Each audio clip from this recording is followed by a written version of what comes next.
Good morning friends, study stream YouTube channel पर आप सभी का स्वागत है। आज के इस वीडियो में हम डिस्कशन करने वाले हैं आज के कुछ इंपॉर्टेंट करंट अफेयर्स के बारे में। तो चलिए शुरू करते हैं, देखते हैं आज का पहला current affair. Former Indian cricketer Ajit Agarkar appointed chairman of senior men's selection committee. जो हमारे फॉर्मर इंडियन क्रिकेटर है अजीत अगरकर जी, उनको अपॉइंट किया गया है बीसीसीआई ने उनको अपॉइंट किया है as a chairman of senior men's selection committee. जो बीसीसीआई है, board of control of cricket in India, उन्होंने अपॉइंट किया है अजीत अगरकर को as a chairman of senior men's cricket selection committee. जो उनकी senior men's cricket selection committee है वहाँ के वो चेयरमैन चुने गए हैं। The decision made by the cricket advisory committee, ये जो डिसीजन है वो क्रिकेट एडवाइजरी कमेटी के द्वारा लिया गया है, जो कि कंसिस्ट ऑफ सुलक्षणा नायक, अशोक मल्होत्रा और जतिन प्रजापति, ये तीनों ने मिलकर जो ये कमेटी बनाई गई है, उन्होंने ये डिसीजन लिया कि अजीत अगरकर जी को चेयरमैन चुना गया है। Now the senior man selection committee consist of, अब ये जो सीनियर मैन है वो कंसिस्ट है किन किन लोगों को मिलाकर ये है, और अजीत अगरकर जो कि चेयरपर्सन है, और उनके जो मेंबर्स हैं कौन कौन है, शिव सुंदर दास, सुब्रतो बनर्जी, सलील अंकोला और श्रीधरन शरद, ये लोग जो मेन सिलेक्शन कमेटी है वहाँ के वो मेंबर्स हैं। जो फॉर्मर इंडियन ऑलराउंडर है अजीत अगरकर जी, उन्होंने रिप्रेजेंट किया है इंडिया को 26 टेस्ट, 191 ओडीज और 4 T20s। जो अजीत अगरकर जी उन्होंने 26 टेस्ट और 191 ओडीएस और 4 T20s इंडिया के लिए खेले हैं। तो चलिए देखते हैं हमारा नेक्स्ट करंट अफेयर। देवदत्ता Chand takes charge as Bank of Baroda MD। जो देवदत्ता चांद है उन्होंने चार्ज लिया है as a Bank of Baroda managing director रूप में उन्होंने चार्ज लिया है। देवदत्ता चांद है assume the charge of managing director and chief executive of the Bank of Baroda. जो देवदत्ता चांद जी हैं उन्होंने एज्यूम किया है अपना चार्ज मैनेजिंग डायरेक्टर और chief executive officer of Bank of Baroda. He has taken over charge from Sanjiv Chadha. जो संजीव चड्ढा है उनको वो रिप्लेस कर रहे हैं। Who has tenure ended on June 13, 2030। जून 30, 2023 को जो संजीव चड्ढा है उनका टेन्योर खत्म हो गया था, जो उनका टेन्योर था, अब उनको रिप्लेस करेंगे देवदत्त चांद जी, उनको रिप्लेस करेंगे। Prior to this role Chand was serving as the executive director at the bank since March 2021। ये जो MD और CEO का पोस्ट है उससे पहले जो देवदत्त चांद जी थे वो बैंक ऑफ बड़ौदा में एग्जीक्यूटिव डायरेक्टर के रूप में काम कर रहे थे और वहाँ पर अपॉइंट थे। जो बैंक ऑफ बड़ौदा है उसके चेयरमैन कौन है, उसके चेयरमैन है हसमुख आधिया, उनका हेडक्वार्टर है वडोदरा गुजरात, और ये फाउंड किया गया था 20 जुलाई 1908 को ये फाउंड किया गया था। तो चलिए देखते हैं हमारा next current affair. Vice admiral Atul Anand takes over as additional secretary department of military affairs. जो वाइस एडमिरल है और अतुल आनंद जी उन्होंने टेक ओवर किया है as a additional secretary of department of military affairs. जो वाइस एडमिरल है अतुल आनंद वाज अपॉइंटेड किए गए हैं additional secretary of the department of military affairs in the ministry of defence on July 3, 2023। जुलाई 3, 2023 को जो वाइस एडमिरल है अतुल आनंद जी उनको अपॉइंट किया है as a additional secretary of the department of military affairs. जो डिपार्टमेंट ऑफ मिलिट्री अफेयर्स है उसके एडिशनल सेक्रेटरी रूम को उनको अपॉइंट किया गया। जो ये डिपार्टमेंट ऑफ मिलिट्री अफेयर्स वो इन द मिनिस्ट्री ऑफ डिफेंस के अंडर ये है। जो वाइस एडमिरल अतुल आनंद जी वो सक्सीड कर रहे हैं लेफ्टिनेंट जनरल अनिल पुरी जी को, हु रिटायर्ड ऑन February 28, 2030। जो लेफ्टिनेंट जनरल अनिल पुरी जी थे वो रिटायर्ड हुए हैं 28 फरवरी 2023 को, और उनको रिप्लेस कर रहे हैं हमारे वाइस एडमिरल अतुल आनंद जी, उनको रिप्लेस कर रहे हैं। He was commission into the executive branch of the Indian navy on January 1, 1988। जनवरी 1988 से वो एग्जीक्यूटिव ब्रांच पर रहे हैं, अब इंडियन नेवी के एग्जीक्यूटिव ब्रांच में काम कर रहे हैं, जो हमारे वाइस एडमिरल अतुल आनंद जी है।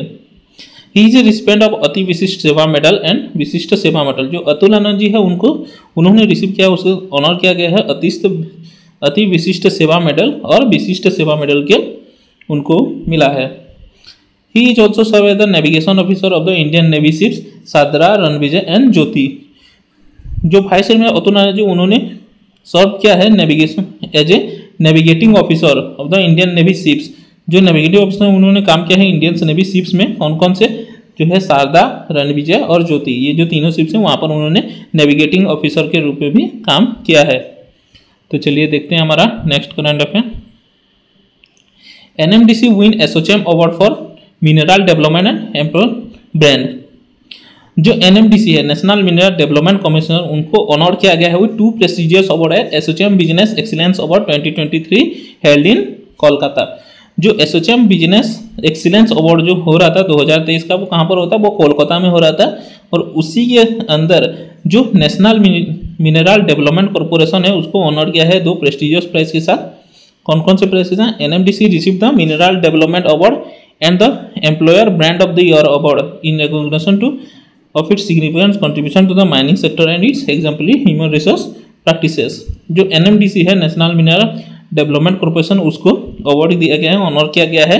कौन कौन से अवार्ड से? मिनरल डेवलपमेंट अवार्ड और employer brand of the year award के से उनको ऑनर किया गया है, उसको ऑनर किया गया है। The awards were presented by Anurag Srivastava, IAS, secretary of the industry, commerce and enterprise department, government of West Bengal, during the India mining and minerals conclave 2023।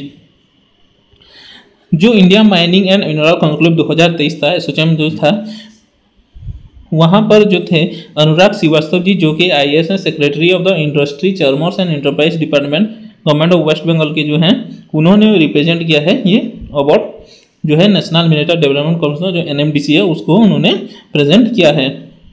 जो नेशनल मिनरल डेवलपमेंट कॉर्पोरेशन है, उनके चेयरमैन और MD कौन है? उनके चेयरमैन और मैनेजिंग डायरेक्टर है सुमित देव, उसका हेडक्वार्टर है हैदराबाद। उनको जो कॉम्स और किस मिनिस्ट्री के अंदर ये आता है?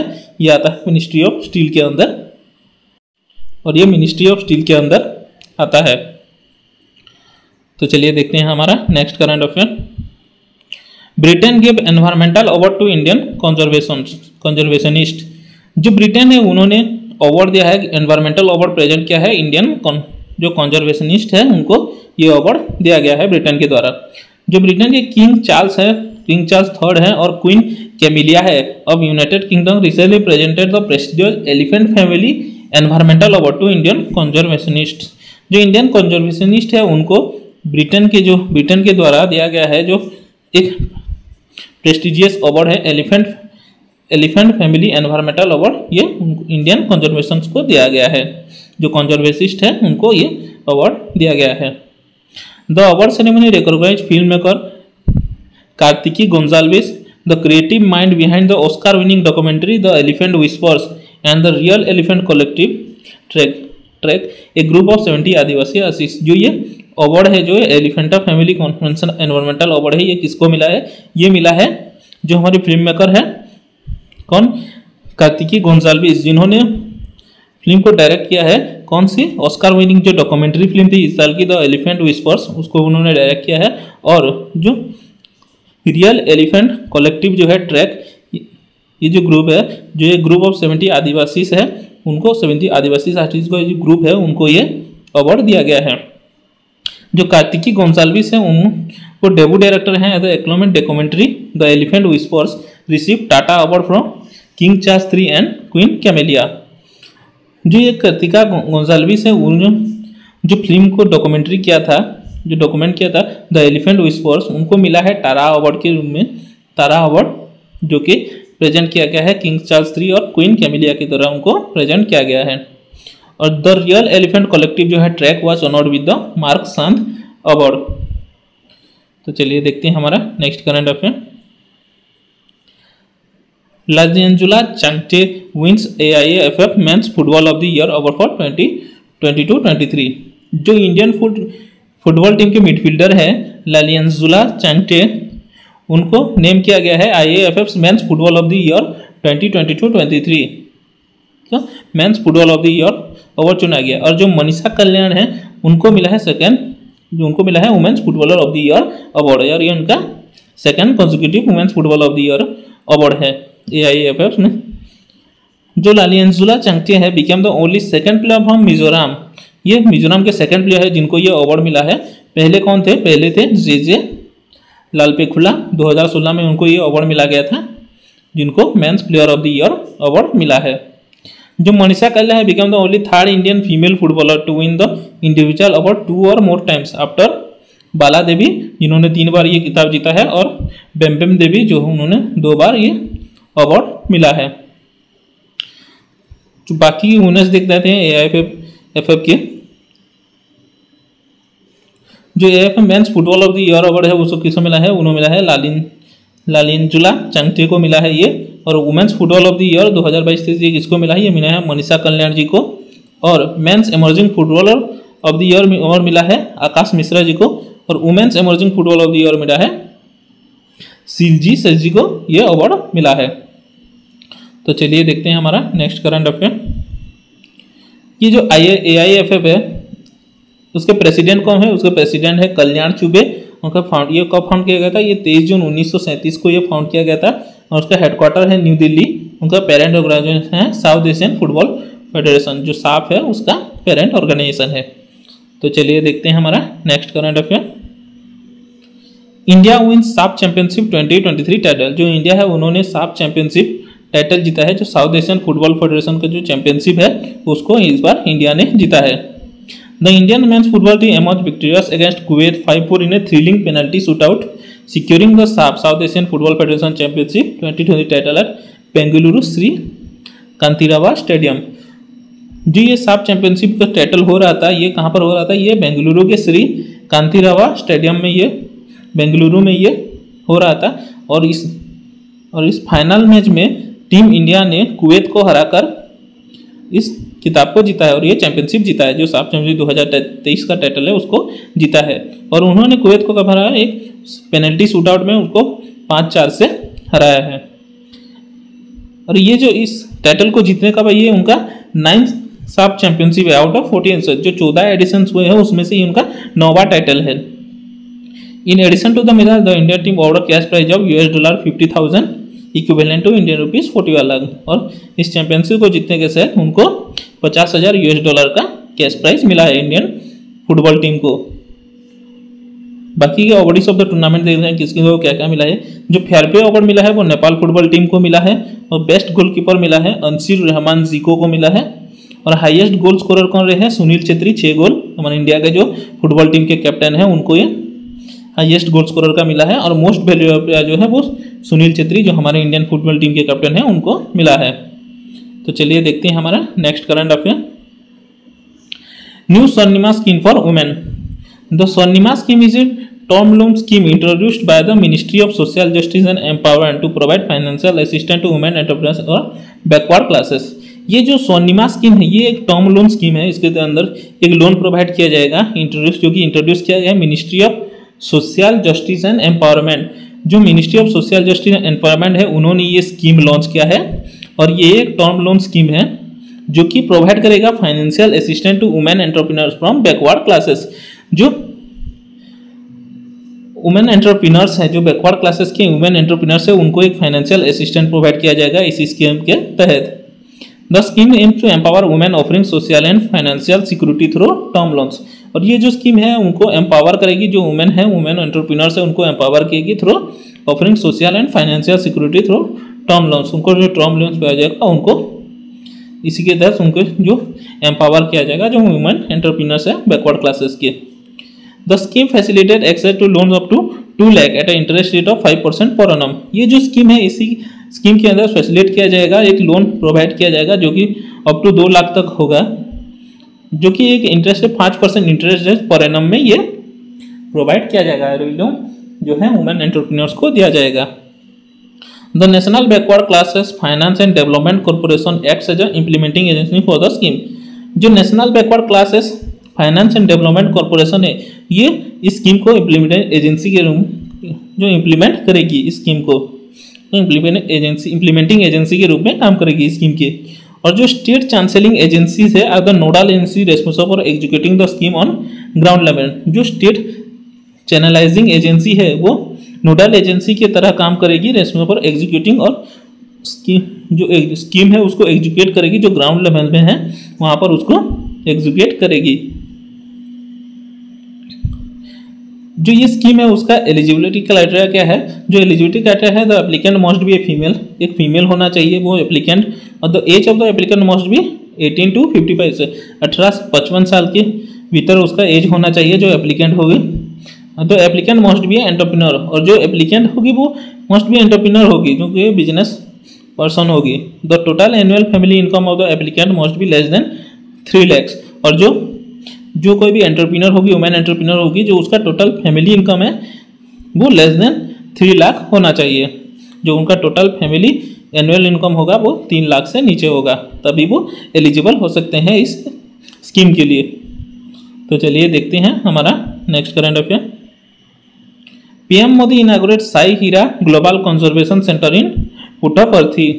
जो प्राइम मिनिस्टर नरेंद्र मोदी है उन्होंने इनागुरेट किया है Sai Hira Global Convention Centre at Puttaparthi. जो प्राइम मिनिस्टर नरेंद्र मोदी है उन्होंने वर्चुअली इनागुरेट किया है Sai Hira Global Convention centre in Puttaparthi इन आंध्र प्रदेश। आंध्र प्रदेश पुट्टापर्थी जो है वहाँ पर उन्होंने प्राइम मिनिस्टर नरेंद्र मोदी ने वर्चुअली इनागुरेट किया है Sai Hira Global Convention centre.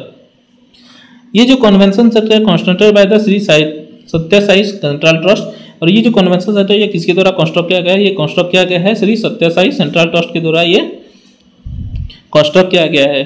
Stand as a testament of vision promoting cultural exchange, spirituality and global harmony. और इसका जो विजन है, ये जो कन्वेंशन सेंटर है वो क्या एम क्या है? जो प्रमोट करेगी कल्चरल एक्सचेंज, जो हमारे डिफरेंट कल्चर से उसको एक्सचेंज किया जाएगा, स्पिरिचुअलिटी जो है उसको इंक्रीज किया जाएगा, और जो ग्लोबल हार्मनी है उसको वहाँ पर प्रमोट करेंगे। With state of the art facility and serene surroundings, the center is poised to become the focal point of spiritual disclosure and academic pursuits। और इसी के तहत जो ये सेंटर है वो प्रोवाइड करेगी जो स्पिरिचुअल डिस्क्लोजर है वहाँ पर वो प्रोमोट किया जाएगा, और जो एकेडमिक परस्यूट है वहाँ भी प्रोमोट किया जाएगा। आंध्र प्रदेश है उसके चीफ मिनिस्टर कौन है? आंध्र प्रदेश के chief minister Y S Jaganmohan Reddy, और गवर्नर है एस अब्दुल नजीर, उनका कैपिटल है अमरावती। तो चलिए देखते हैं हमारा next current affair. Government started a new relief scheme under the mission वस्त्रालय स्कीम। जो गवर्नमेंट है उन्होंने एक नया रिलीफ स्कीम स्टार्ट किया है अंडर जो मिशन वस्त्रालय स्कीम है उसकी अंडर एक न्यू रिलीफ स्कीम गवर्नमेंट ने स्टार्ट किया है। The central government started a new relief scheme under mission वस्त्रालय scheme in relation to the abandonment of families of minor girls who are victims of rape when they become pregnant. जो victims है rape के, वही जो उन्हीं के लिए ये स्कीम लॉन्च किया गया, उसी के अंदर उनको जो उनकी फैमिली उनको अबैंडन कर देती है, उनको छोड़ देती है जब उनके कोई नहीं रहते, तो उसकी के लिए ये स्कीम लॉन्च किया गया है। जो ये न्यू स्कीम लॉन्च किया गया है मिशन वस्त्रालय, उसके बारे में थोड़ा देख लेते हैं। The scheme is to provide shelter, food, daily needs, safe transportation to the court hearings and legal aid to minor girls who have been abandoned by their families due to the post pregnancy. ये उन minor girls के लिए है जो pregnant हो जाती है और उनको उनके फैमिलीज के द्वारा अबैंडन किया जाता है, उनको उनके फैमिली नहीं रहता, उनको फैमिली वाले सपोर्ट नहीं करते हैं। इसी स्कीम के अंदर उनको प्रोवाइड किया जाएगा, शेल्टर प्रोवाइड किया जाएगा, उनको घर प्रोवाइड किया जाएगा, फूड प्रोवाइड किया जाएगा, जो डेली नीड्स वगैरह होंगी उनको ये प्रोवाइड किया जाएगा, सेफ ट्रांसपोर्टेशन, जो कोर्ट हियरिंग्स के लिए उनके जो ट्रांसपोर्टेशन होगी उसके इसी के तहत उनको ये प्रोवाइड किया जाएगा। और legal aid to minor girls who have been, जो कोई भी लीगल एड होगा उन माइनर गर्ल को ये प्रोवाइड किया जाएगा इसी स्कीम के तहत। और इसी स्कीम के तहत जो फंड राइज होगा उसमें help in setting the centre for victims, जो ये विक्टिम्स हो गए इसी स्कीम के तहत उनको ये शेल्टर प्रोवाइड किया जाएगा इसी स्कीम के तहत। The new scheme is to provide integrated support and assistance to the victim girls which involves access to education, police support, health care facilities including maternity, neonatal and infant care and psychological and legal aid. ये जो scheme है वो provide करेगी जो integrated support और assistant provide करेंगी उन victim girls को जो इसी स्कीम के तहत इन्वॉल्व हो गए, और इस जो विक्टिम हो गए इसके उनको एक्सेस टू एजुकेशन, जो उनको एजुकेशन है उसको एक्सेस करने के लिए उनको प्रोवाइड किया जाएगा, पुलिस सपोर्ट उनको मिलेगा, हेल्थ केयर फैसिलिटीज़ जो है उनको प्रोवाइड की जाएगी, जो मैटरनिटी है उसके अंदर जो हेल्थ केयर फैसिलिटीज़ होगी वो भी प्रोवाइड की जाएगी, नियोनेटल और इन्फेंट केयर भी प्रोवाइड किया जाएगा, और साइकोलॉजिकल और लीगल एड जो है उनको प्रोवाइड किया जाएगा इसी स्कीम के अंदर। जो मिशन वस्त्रालय लॉन्च इन 2021, जो ये मिशन वस्त्रालय है वो 2021 को लॉन्च किया गया था by the ministry of Women and Child Development. जो Ministry of Women and Child Development है उन्होंने 2021 में ये जो मिशन वत्सल्य है उसको लॉन्च किया था। The government established 415 POCSO fast track courts in the country to provide assistant access to justice of minor victims of rape. जो माइनर विक्टिम्स ऑफ रेप है उनको जस्टिस प्रोवाइड करने के लिए गवर्नमेंट ने एस्टैब्लिश किया है 415 POCSO fast track courts in the country. जो माइनर विक्टिम्स ऑफ रेप है उसको असिस्टेंट प्रोवाइड करने के लिए और जस्टिस प्रोवाइड करने के लिए गवर्नमेंट ऑफ इंडिया ने 415 POCSO fast track courts establish किए हैं हमारे देश में। Mission Vatsalya is a centrally sponsored scheme work together with the state government and union administration to provide assistance to the victims. जो विक्टिम्स हैं उनको ये जो स्कीम है वो ये जो मिशन वात्सल्य स्कीम है ये एक सेंट्रली स्पॉन्सर्ड स्कीम है जो कि काम करती है जो स्टेट गवर्नमेंट और यूनियन टेरिटरी जो एडमिनिस्ट्रेशन है वो मिलकर उनको वो असिस्टेंट प्रोवाइड करते हैं। जो विक्टिम्स होते हैं उनको ये स्कीम असिस्टेंट प्रोवाइड करती है। तो चलिए देखते हैं हमारा next current affair. Sarbananda Sonowal launched a campaign to transform 75 historic lighthouses across India. जो हमारे यूनियन मिनिस्टर सर्बानंद सोनोवाल जी हैं उन्होंने लॉन्च किया है, कैंपेन लॉन्च किया है जो कि ट्रांसफर करेंगे जो हमारे 75 हिस्टोरिक लाइट हाउसेस है उसको वहाँ पर ट्रांसफॉर्म किया जाएगा। जो अक्रॉस इंडिया जो 75 हिस्टोरिक लाइट हाउसेस हैं उनको ट्रांसफॉर्म किया जाएगा इसी कैंपेन के तहत। जो सर्बानंद सोनोवाल जी हैं union minister of port shipping and waterways launch a campaign to transform 75 historic lighthouses across India into tourism spots from Dwarka Gujarat. जो हमारे यूनियन मिनिस्टर है सर्बानंद सोनोवाल जी उन्होंने ये लॉन्च किया है, ये द्वारका गुजरात से उन्होंने लॉन्च किया है जो कि जो है इस कैंपेन के तहत जो 75 हिस्टोरिक लाइट हाउसेस है अक्रॉस इंडिया, जो हमारे इंडिया में जो 75 हिस्टोरिक लाइट हाउसेस हैं उनको ट्रांसफर किया जाएगा इनटू टूरिज्म स्पॉट्स में उसको ट्रांसफर किया जाएगा। He inaugurated the first 3 renovated lighthouses in Dwarka, Gopnath और Veraval in Gujarat and mark the beginning of the campaign.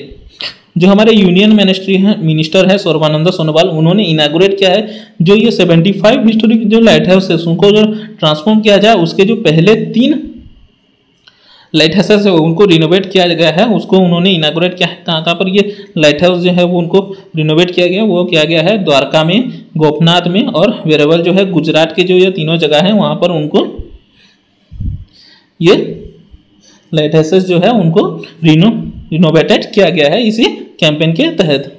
और इसी के साथ ये जो तीनों को जो इनागुरेट किया है ये जो कैंपेन है उसको ये वहाँ पर बिगिनिंग करती है।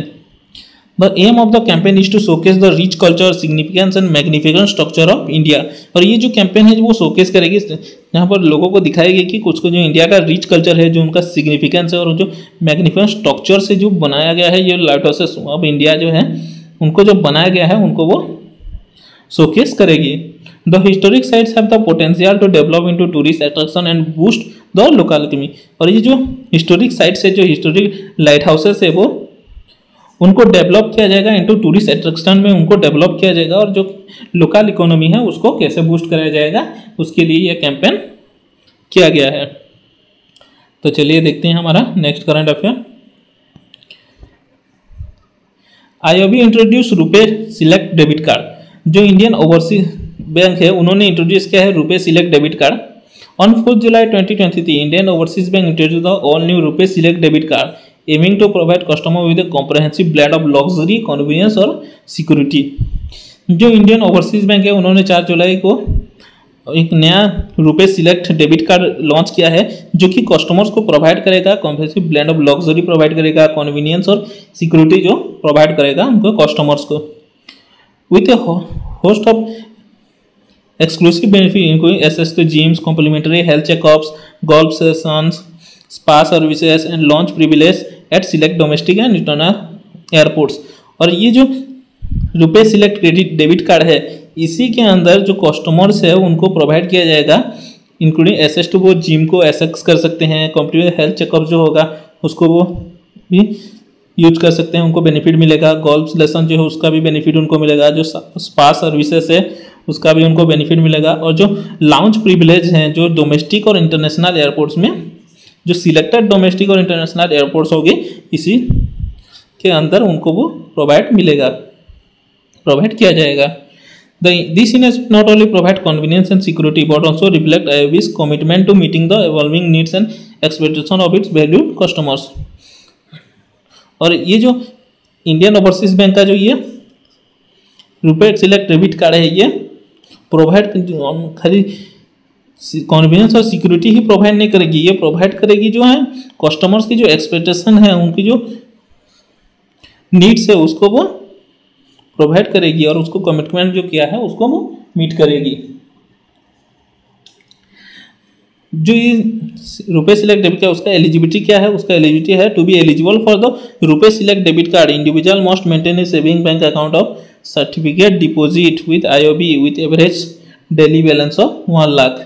जो उसका एलिजिबिलिटी क्या है, ये जो एलिजिबल होने के लिए रुपए सिलेक्ट डेबिट कार्ड का एलिजिबल होने के लिए जो इंडिविजुअल उनको मोस्ट पे उनको जो सेविंग्स अकाउंट है उसको मेंटेन करना पड़ेगा average of daily balance of 1 lakh. जो डेली बैलेंस है 1 लाख का उनको वहां पर मेंटेन करने पड़ेगा। The cash withdrawal limit is set to 50,000 while the daily limit merchant is, जो कैश लिमिट है वो सेट किया गया है 50,000 में। For e commerce transaction user can spend up to 3.5 lakhs per day. और जो ई कॉमर्स ट्रांजेक्शन है उसके लिए जो यूजर है वो स्पेंड कर सकते हैं 3.5 lakhs पर डे उनको स्पेंड कर सकते हैं। The issuance fees for the card is 800। जो इस कार्ड का इशुएंस फीस है वो 800 है विथ एप्लीकेबल जीएसटी, उसके जो जीएसटी लगेगा वो उसको लेकर उसका इशुएंस ऑफ कार्ड है। And annual maintenance fees is also charge, जो एनुअल मेंटेनेंस फीस होगा उसका भी चार्ज किया जाएगा।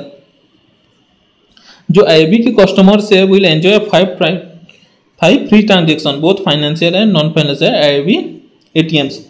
जो आईबी इंडियन ओवरसीज बैंक के कस्टमर है वो एंजॉय करेंगे 5 फ्री ट्रांजेक्शन इसी कार्ड के तहत, जो कि बहुत फाइनेंशियल और नॉन फाइनेंशियल ट्रांजेक्शन होगा एट आईबी एटीएम्स। जो इंडियन ओवरसीज बैंक के एटीएम्स होंगे वहाँ पर वो 5 फ्री ट्रांजेक्शन यूज कर सकेंगे। और उसके बाद जो सब्सिक्वेंटली जो यूज हो गए ट्रांजेक्शन, जो ट्रांजेक्शन होगा उसके लिए 10+ जीएसटी चार्ज होगा। और cash financial transaction including cash withdrawals and deposit, और हर कैश विड्रॉल्स और डिपॉजिट में 10+ एक जीएसटी जो लगेगा उसमें चार्ज होगा, ₹10 और प्लस जीएसटी उसमें चार्ज होगा। और जो नॉन फाइनेंशियल ट्रांजेक्शन हो जाए such as checking bank statement और mini statements will incur a charge of 5+ GST. और जो नॉन बैंकिंग ट्रांजेक्शन हो गए, जो नॉन फाइनेंशियल ट्रांजेक्शन हो गए, जो हम चेकिंग बैंक स्टेटमेंट और मिनी स्टेटमेंट जो चेक करते हैं उसके लिए ₹5+ जीएसटी चार्ज किया जाएगा। जो इंडियन ओवरसीज बैंक के उनके एमडी और सीईओ कौन है, उसके एमडी और सीईओ है अजय कुमार श्रीवास्तव, उसका हेडक्वार्टर है चेन्नई तमिलनाडु, और ये एस्टैब्लिश किया गया 1937 को ये एस्टैब्लिश किया गया था। तो चलिए देखते हैं हमारा next current affair. DIY NRLM launch the eSaras an ecommerce mobile application to support SHGs। जो Deendayal Antyodaya Yojana National Rural Livelihood mission है, उन्होंने लॉन्च किया है, इनिशिएटिव लॉन्च किया है जो कि मिनिस्ट्री ऑफ रूरल डेवलपमेंट का है। जो Deendayal Antyodaya Yojana National Rural Livelihood Mission the flagship initiative of Ministry of Rural Development. जो मिनिस्ट्री ऑफ डेवलपमेंट का जो फ्लैगशिप इनिशिएटिव है Deendayal Antyodaya Yojana National Rural Livelihood Mission, उन्होंने लॉन्च किया है eSaras an ecommerce mobile application to support the marketing of products made by women of self help groups. जो Ministry of Rural Development का initiative है Deendayal Antyodaya Yojana National Livelihood Mission, उन्होंने launch किया है एक ई-कॉमर्स मोबाइल एप्लीकेशन को लॉन्च किया है जिसका नाम है ई-सारस, जो सपोर्ट करेगा जो मार्केटिंग है, मार्केटिंग ऑफ प्रोडक्ट्स को सपोर्ट करेगा by the women of self help groups. जो वुमेन सेल्फ हेल्प ग्रुप्स के वुमेन्स जो है जो प्रोडक्ट्स को तैयार करते हैं उसको मार्केटिंग करने के लिए ये ऐप जो लॉन्च किया है उसको उनके लिए जो प्रोडक्ट की मार्केटिंग है उसके लिए हेल्प रहेगा। The app was launched by Shailesh Kumar Singh, secretary of MORD in new Delhi. ये ऐप किसके द्वारा लॉन्च किया है? ये ऐप लॉन्च किया गया है शैलेश कुमार सिंह, जो सेक्रेटरी है मिनिस्ट्री ऑफ रूरल डेवलपमेंट के जो सेक्रेटरी है शैलेश कुमार सिंह के द्वारा ये ऐप लॉन्च किया गया है। He also inaugurate the eSaras fulfilment centres at MORD office at Janakpuri New Delhi. उन्होंने इनागुरेट किया है ई-सारस फुलफिलमेंट सेंटर जो मिनिस्ट्री ऑफ रूरल डेवलपमेंट का ऑफिस है जनकपुरी न्यू दिल्ली में, वहां पर ये ई-सारस फुलफिलमेंट सेंटर को इनागुरेट किया गया है। जो ई-सारस ऐप है उसके बारे में थोड़ा देख लेते हैं। The app is an online platform bye for buying handicrafts and handloom items made by rural women register with SHG। जो रूरल वुमेन है जिनको SHG के द्वारा रजिस्टर किए गए हैं, उनके जो हैंडीक्राफ्ट्स और हैंडलूम आइटम्स है उसको बेचने के लिए ये ऐप को बनाया गया है, जो कि एक ऑनलाइन फैक्टर है for buying handicrafts and handloom items, जो कि ऑनलाइन बाय करेंगे हैंडीक्राफ्ट्स और हैंडलूम आइटम, जो कि तैयार किया जाता है रूरल वुमेन ऑफ रजिस्टर्ड एसएचजीज। जो रूरल वुमेन है उन्होंने रजिस्टर किया है एसएचजी के, जो रजिस्टर्ड एसएचजीज हैं उनकी के द्वारा जो हैंडीक्राफ्ट्स और हैंडलूम आइटम्स बनाए जाते हैं उसको खरीदने के लिए एक ऑनलाइन प्लेटफॉर्म को तैयार किया गया है। The app is a platform marketing for the best authentic handicrafts and handloom made by women's from SHG. जो एसएचजी वुमेन्स हैं उनके द्वारा जो तैयार किया गया है, जो हैंडीक्राफ्ट्स और हैंडलूम आइटम्स जो तैयार किया गया है उसकी मार्केटिंग के लिए ये एक प्लेटफॉर्म को बनाया गया है। The launch of the app promote the spirit of vocal for local. और ये जो ऐप को लॉन्च किया गया है ये प्रमोट करती है जो हमारे वोकल फॉर लोकल है उसको ये प्रमोट करती है। By marketing easier by SHG दीदीज in even more customer friendly way. और ये जो ऐप है बहुत ही कस्टमर फ्रेंडली वे से जो ये एसएचजी वुमेन्स के जो प्रोडक्ट्स है उसको मार्केटिंग करती है। जो ई-सारस फुलमिल्टन सेंटर है उसके बारे में थोड़ा देख लेते हैं। The eSaras fulfilment centre will be manage by the Foundation for Development of Rural Value Chains, a not for profit company constituted jointly by MoRD and Tata trust. जो हमारे मिनिस्ट्री ऑफ रूरल डेवलपमेंट और टाटा ट्रस्ट के द्वारा जो एक not for profit company constitute किया गया है जो कि रूरल वैल्यू चेन से, जो कि मैनेज फाउंडेशन फॉर डेवलपमेंट और रूरल वैल्यू चेन से, उसके द्वारा ये ऐप को जो फुलफिलमेंट सेंटर है ये मैनेज किया जाएगा। It will be used to process package and ship products that customer purchase through the eSaras portal and app. जो ई-सारस पोर्टल और ऐप के अंदर जो कोई भी कस्टमर जो परचेज करेगा उसी को उस ऑर्डर को प्रोसेस और पैकेज और शिप करने के लिए ये ई-सारस फुलफिलमेंट सेंटर को किया गया है। It handle with logistic required bring an online order to customer doorstep. जो ऑनलाइन ऑर्डर्स थे उसको कस्टमर के डोर स्टेप तक पहुंचाने के लिए, उसके डोर तक पहुंचाने के लिए ये जो लॉजिस्टिक सिस्टम रिक्वायर्ड होता है उसको ये ई-सारस फुलफिलमेंट सेंटर उसको फुलफिल करेगा। तो चलिए देखते हैं हमारा next current affair. Iran becomes full member of SCO. जो संघाई कोऑपरेशन ऑर्गेनाइजेशन है ईरान उसका फुल मेंबर बना है। Iran has officially become a full member of Shanghai cooperation organisation during India hosted virtual summit of the influencer grouping. जो Iran है वो officially become a full member बना है संघाई और कोऑपरेशन ऑर्गेनाइजेशन का, जो उनका मीटिंग था वो होस्ट किया, इंडिया के द्वारा होस्ट किया गया। जो वर्चुअल समिट था उसको इंडिया ने होस्ट किया था और इंडिया ने चेयर किया था। जो प्राइम मिनिस्टर नरेंद्र मोदी है chair the virtual meeting which include the participant of Chinese president Xi Jinping, Russian president Vladimir Putin, Pakistan prime minister Shahbaz Sharif and other leaders from SCO member state. जो prime minister Narendra Modi ji उन्होंने chair किया था, जो virtual meeting होता है संघाई cooperation organisation का, उसको उन्होंने चेयर किया था। वहाँ पर जहाँ की चाइनीज़ प्रेसिडेंट, रशियन प्रेसिडेंट और पाकिस्तान के प्राइम मिनिस्टर और जो डिफरेंट एससीओ के मेंबर्स हैं वहाँ पर जो लीडर्स हैं उन्होंने इस मीटिंग में भाग लिया था। The summit also acknowledge the signing off memorandum of obligation by the Belarus step toward achieving full membership in the SCO. और इसी समिट के अंदर जो बेलारूस है उसने साइन किया है मेमोरेंडम ऑफ ऑर्गेनाइजेशन, और इसी के साथ जो बेलारूस है वो एक step towards achieving full membership होता है, और इसी के साथ वो फुल मेंबर एससीओ का फुल मेंबरशिप पाने के लिए एक स्टेप लिया है उन्होंने। जो संघाई कोऑपरेशन ऑर्गेनाइजेशन उसके सेक्रेटरी जनरल है झांग मिंग, और ये कब फाउंड किया गया था? ये फाउंड किया गया था 2001 इन संघाई चाइना में 2001 को ये फाउंड किया गया था। उसका हेडक्वार्टर है बेजिंग चाइना। जो इंडिया है वो एससीओ का मेंबर को परमानेंट मेंबर बना था 2017 को, जो इंडिया है एससीओ का परमानेंट मेंबर बना था। दोस्तों आज के लिए इतना ही। अगर आपको वीडियो अच्छा लगे तो लाइक कीजिए और उसमें कमेंट करके बताएं कि आपको वीडियो कैसा लगा, और अगर वीडियो अच्छा लगे तो अपने दोस्तों के साथ शेयर कीजिए, और हमारे YouTube चैनल को कीजिए सब्सक्राइब और बेल आइकन को कीजिए प्रेस ताकि हर वीडियो का नोटिफिकेशन आपको पहले मिल सके।